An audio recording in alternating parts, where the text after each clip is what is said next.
आपल्यासोबत अतिशय special guest आलेले आहेत की संपूर्ण महाराष्ट्रात ज्यांची ओळख आहे एक धडाडीच्या आणि अतिशय कर्तव्यदक्ष रणरागिणी ज्यांना आपण म्हणतो त्या आदरणीय स्मिताताई वाघ आपल्यासोबत आहेत. ते खासदार आहेत आणि संपूर्ण महाराष्ट्राला त्यांची ओळख आहे त्यांच्या कार्यातून. तर आज आपण ताईंना काही प्रश्न विचारत. नमस्कार ताई. नमस्कार ताई, तुमचं खूप खूप स्वागत आहे. आणि दिल्ली येथे सशक्त पंचायत नेत्री अभियान महिलांसाठी, महिला लोकप्रतिनिधी आणि कर्मचारी, महिला अधिकारी यांच्यासाठी एक कार्यशाळा होत आहे आणि त्यासाठी आज आम्ही दिल्ली येथे आलेलो आहोत आणि योगायोगाने आपली भेट झाली. आपल्या निवासस्थानी आपण आमची सोय केली त्याबद्दल आपले खूप खूप आभार. आणि आमच्यासोबत या महिला सरपंच देखील आलेल्या आहेत, आपल्या मतदारसंघातून आहेत आणि यांच्यासारख्याच अशा महाराष्ट्रामध्ये ज्या महिला सरपंच आहेत की ज्या आज गावामध्ये, गावखेड्यामध्ये कारभार करत आहेत, त्या महिला सरपंचांना आपण काय संदेश द्याल? नमस्कार. आमच्या महाराष्ट्राच्या ज्या महिला आलेल्या काही अधिकारी आहेत, सरपंच आहेत, त्यांचं मी या ठिकाणी स्वागत करते.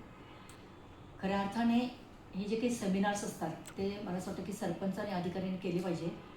माझ्या काळात पण मी ते केलेले आहेत. मला असं वाटतं की ज्या लोकांनी ज्या भावनेने आपल्याला निवडून दिलेलं आहे त्यांच्यासाठी काम करणं आपलं कर्तव्यच आहे आणि त्या माध्यमातून शासनाच्या काय काय योजना आहेत की ते आपल्या गावापर्यंत आपण राबवू शकतो आणि पंचायत राज अभियानाच्या अंतर्गत कशा पद्धतीने लोकांपर्यंत आपण ते गेलं पाहिजे ह्या सगळ्याच गोष्टींचा उहापोह त्या सेमिनारमध्ये होत असतो. तर मला वाटतं हे अभियान फार महत्त्वाचं आहे आणि मला असं वाटतं आम्ही पण आमच्या काळामध्ये ते अभियान वगैरे हे सगळे केले म्हणून आम्ही इथपर्यंत पोहोचू शकलो.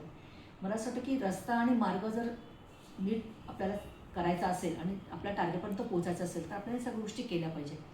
कारण जनता ज्या भावनेने आपल्याला ह्या खुर्चीवर बसवते विश्वासाने, तर त्याच्यासाठी आपण पात्र ठरलं पाहिजे आणि त्याच्यासाठी आपण काम केलं पाहिजे. मग शासनाच्या ज्या काही योजना आहेत तर आपल्या गावापर्यंत समस्या कधी कळतील की तुम्ही लोकांमध्ये जाल, लोकांमध्ये राहाल, प्रत्येक गावापर्यंत तुम्ही पोचाल, त्यावेळेला तुम्हाला त्यांच्या समस्या समजतील. घरामध्ये बसून कोणती समस्या समजत नसते, म्हणून प्रवास केला पाहिजे, लोकांमध्ये गेलं पाहिजे, त्या समस्याची जाण करून घेतली पाहिजे आणि शासनाच्या योजना आपल्या त्या गावामध्ये कशा पद्धतीने राबवतील याचा अभ्यास खऱ्या अर्थाने या सेमिनारमध्ये होत असतो. त्यामुळे हे सेमिनार आपण म्हणतो चांगल्या पद्धतीने अटेंड केले पाहिजे. धन्यवाद ताई. ताई, पुढचा एक प्रश्न आहे की समाजात आता जिल्हा परिषद नाशिक आणि आपल्या पूर्ण महाराष्ट्रातच आता नवचेतना अभियान सुरू झालेलं आहे आणि की हे जे आहे एकल महिलांसाठी आहे. एकल महिलांच्या बाबतीत समाजात अनेक अशा अनिष्ट रूढी आहे की विधवेने कुंकू लावायचं नाही, बांगड्या घालायच्या नाही, तिने चांगली साडी घालायची नाही, ती धार्मिक कार्य आहेत त्यात तिने सहभागी व्हायचं नाही, जोडवी फोडणं वगैरे हे म्हणजे जोडवी काढून टाकणे, हे असे अनिष्ट रूढी समाजात चालू आहे. तर या नवचेतना अभियानाच्या माध्यमातून महिलांमध्ये, एकल महिलांमध्ये आत्मविश्वास आता निर्माण करत आहे शासन. तर आपण त्या एकल महिलांना या प्रवाहात आणण्यासाठी त्यांना काही संदेश द्याल आणि आपण कसं त्यांना या प्रवाहात आणूया यासाठी आपण थोडंसं सांगावं आम्हाला. मला असं वाटतं की एक काळ असा होता की या सगळ्या प्रथा परंपरा लागू होत्या आणि एका पिढीकडून दुसऱ्या पिढीकडे ते दिल्या जायच्या आणि त्या पद्धतीने त्या महिलांना ट्रीटमेंट दिली जायची की नवरा गेला असेल किंवा घटस्फोट झाला असेल तिच्याकडे बघण्याचा दृष्टिकोन सामाजिक फार वेगळा असायचा की हिचाच काहीतरी प्रॉब्लेम झाला असेल म्हणून हिचा घटस्फोट झाला. नवरा जाणं हे काही तुमच्या माझ्या हातातलं आहे. जन्म आणि मृत्यू हे तुम्ही ठरवू शकत नाही. कोणी कोणाच्या घरात जन्म घ्यायचा आणि कोणी कधी जायचं हे तुमच्या हातात नाही. त्यामुळे जे काही प्रसंग आला त्याला फेस करण्याची ताकद त्या महिलेमध्ये असते. पण सामाजिक रूढी परंपरामध्ये कुठेतरी माझ्या ह्या जखडलेलं असतं. आता मी पण आहे, माझा नवरा 6 वर्षापूर्वी अचानक गेला, पण मला असं वाटतं की आज माझ्या कुटुंबाने मला पुढं केलं आहे, आज माझ्या विहीनबाईंनी मला पुढं केलं आहे. आजही त्यांनी सगळ्यांना जेव्हा कुंकू लावतात त्या मलाही कुंकू लावतात. मी जेव्हा हात असा करते नको, तर त्यामध्ये का नको, ते जरी गेले असेल तर आज तुमच्या अवतीभोवती ते कुठल्या ना कुठल्या रूपात जिवंत आहे. मग त्यामुळे तुम्ही त्या गोष्टी का टाळतायत, उलट तुम्ही स्वाभिमानाने लावला पाहिजे हे त्यांना सांगतात. मला असं वाटतं एका समाजातली एक व्यक्तीच अशा पद्धतीने जेव्हा मुद्दा मांडते त्यामुळे अशा महिलांना वाटतं कुठंतरी एकटं वाटायला नको. आपल्या पाठीमागं कोणतरी आहे, आपल्या पाठीमागं समाज आहे, आपल्या पाठीमागं कुटुंब आहे, ही भावना त्यांच्यामध्ये निर्माण करण्याची गरज आहे. कारण एखाद्या स्त्रीचा नवरा जेव्हा जातो तिच्या आयुष्यामधला तो प्रसंग भयंकर कठीण असतो.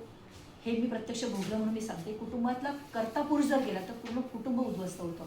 अशा वेळेला त्या महिलेला सपोर्ट करणं हे कुटुंबाची पण जबाबदारी आणि समाजाची पण जबाबदारी आणि हा अवेअरनेस आता येतोय.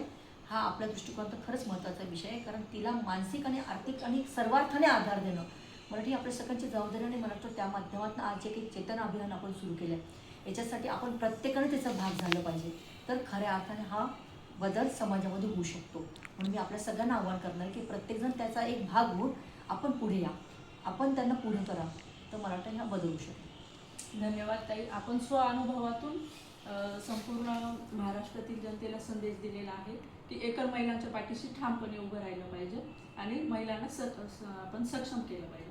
तर एक शेवटचा प्रश्न ताई तुम्हाला की महाराष्ट्रात मुख्यमंत्री समृद्ध पंचायत राज अभियान सुरू आहे आणि महाराष्ट्रातील सर्वच गावे या स्पर्धेमध्ये उतरलेली आहेत. तर कृपया आमच्या प्रेक्षकांना आपण या मुख्यमंत्री समृद्ध पंचायत राज अभियानाच्या अनुषंगाने थोडंसं मार्गदर्शन करावं. सगळं येऊन सरकार करेल याची वाट न बघता लोकसभागातून खूप चांगलं काम उभं राहू शकतं. आपले मुख्यमंत्री देवेंद्रजी फडणवीस साहेब जेव्हा मागच्या टर्ममध्ये मुख्यमंत्री होते त्यांनी जलयुक्त शिवार हे लोकसभागातून सुरू केलं आणि ती एक मोठी चळवळ निर्माण झाली. आणि आज आपण बघतोय की नदी नाल्यांमध्ये जे पर्क्युलेशन झाल्यामुळे पाणी आलं आहे, पाणी वाढलं आहे आणि शेतीची एक पीक घेत होता शेतकरी, तर आज 3 पिकं घेऊ शकतोय. तर हा बदल जर लोकसभागातून होऊ शकतोय तर हा बदल करण्याची आज गरज आहे. प्रत्येक गोष्टीला सरकारची वाट न बघता जर हे केलं तर खऱ्या अर्थाने समृद्ध अभियान हे खूप चांगल्या पद्धतीत राबवलं जाऊ शकतं. मग त्याच्यात शिक्षण असेल, आरोग्य असेल, विविध योजना असतील, स्वच्छता असेल, या छोट्या छोट्या गोष्टी आहेत. जसं बेटी बचाव बेटी पढाव आणलं की त्यामुळे मुलींची संख्या वाढली आणि मुलींना शिक्षण का दिलं पाहिजे, कारण ती उद्या पुढच्या पिढीला एक संदेश देण्यासाठी ते सुरू केलं गेलं. त्याच माध्यमातून मला वाटतं हे समृद्ध अभियान आहे आणि या समृद्ध अभियानामध्ये आपल्या स्वतःलाच आपल्या गावाचा विकास करायचा आहे आणि तो लोकसभागातून असेल किंवा सरकारच्या माध्यमातून असेल. ज्या ज्या गोष्टी आपल्याला करता येण्यासाठी म्हणजे आरोग्य, साधी गोष्ट स्वच्छता, आपलं गाव स्वच्छ असलं पाहिजे, सुंदर असलं पाहिजे.